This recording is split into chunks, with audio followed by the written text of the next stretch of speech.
At midnight, the clock will change, but most people won't. Same habits, same doubts, same internal negotiations. And by January 31st, the gym is quieter, the goals feel heavier, and the phrase, "this year will be different," quietly disappears. So tonight isn't about a new year. It's about a different starting point. Because the truth is, fresh starts don't come from dates. They come from decisions. And New Year's Eve has a way of forcing reflection, whether you want it to or not. You replay the year. What worked, what didn't. Where you showed up, where you checked out. And somewhere in that reflection is the quiet realization, time moved forward, but did you? Most New Year conversations are about addition. What do I need to do? New goals, new plans. Where am I going to get new motivation? But almost nobody talks about subtraction. What you need to stop carrying around. What you need to take away from your plate. What patterns do you need to retire?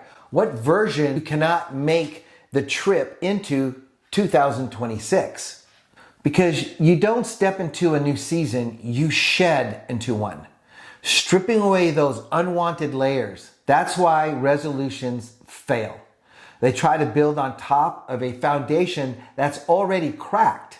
Unresolved fatigue, unprocessed disappointment, quiet resentment toward yourself for not following last year's plan. Any of you done that? I've done it. You don't need a bigger vision. You need a cleaner starting line. Here's the hard truth most people avoid. The problem isn't that you don't know what to do.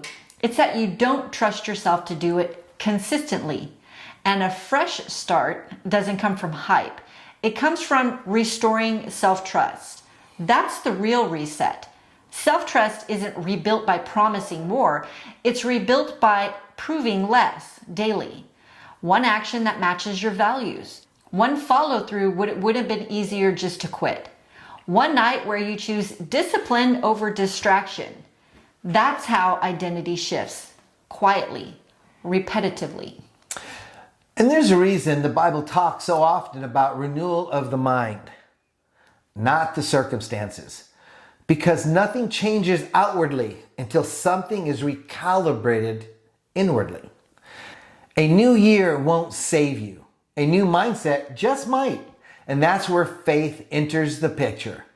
Not as a crutch, but as a compass. Faith says, I don't need to see the entire path before I take the next step.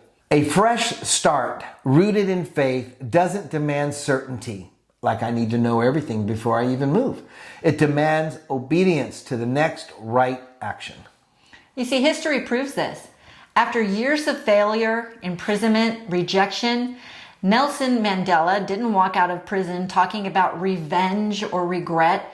He talked about responsibility, about choosing who he would be next, regardless of what had been done to him.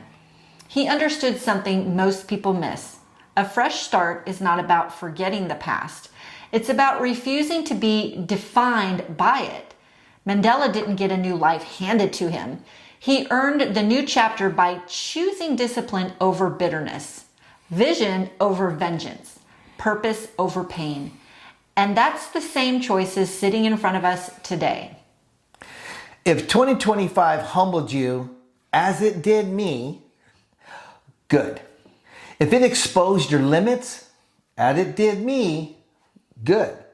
Limits clarify priorities, but don't drag the weight of that last year into the next one just because it's familiar. Fresh starts require honesty. Honest assessment of what drained you, what distracted you, and what you tolerated that cost you your peace. Because growth doesn't begin with ambition. It begins with alignment.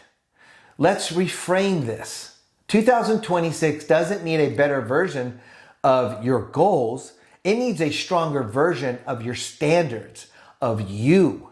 Standards for how you speak to yourself, for how you manage your time, for how you're going to show up, for what you allow into your mind, your body.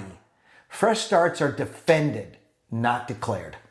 And spirituality, yes, this matters. You don't renew yourself by willpower alone. You renew yourself by surrendering what you were never meant to carry. Faith isn't passive, it's an active trust. It's saying, I'll show up and do the work, and I'll let God handle the outcome.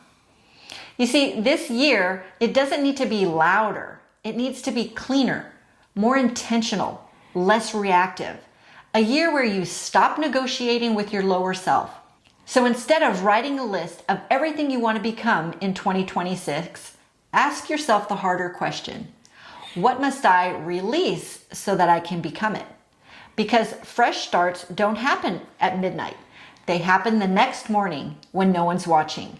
When you choose alignment over comfort, discipline over impulse, and faith over fear.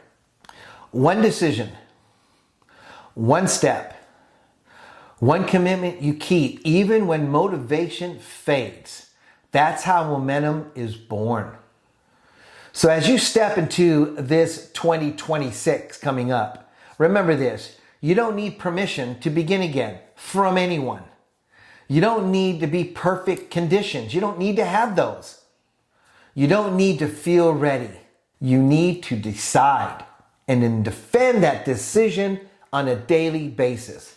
This year isn't about becoming someone new. It's about finally living in alignment with who you're always meant to be.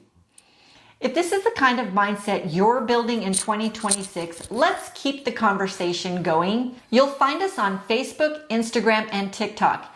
And if you want to sit with the full message, we share it on YouTube at www.youtube.com/@MichaelLisaWhite5114.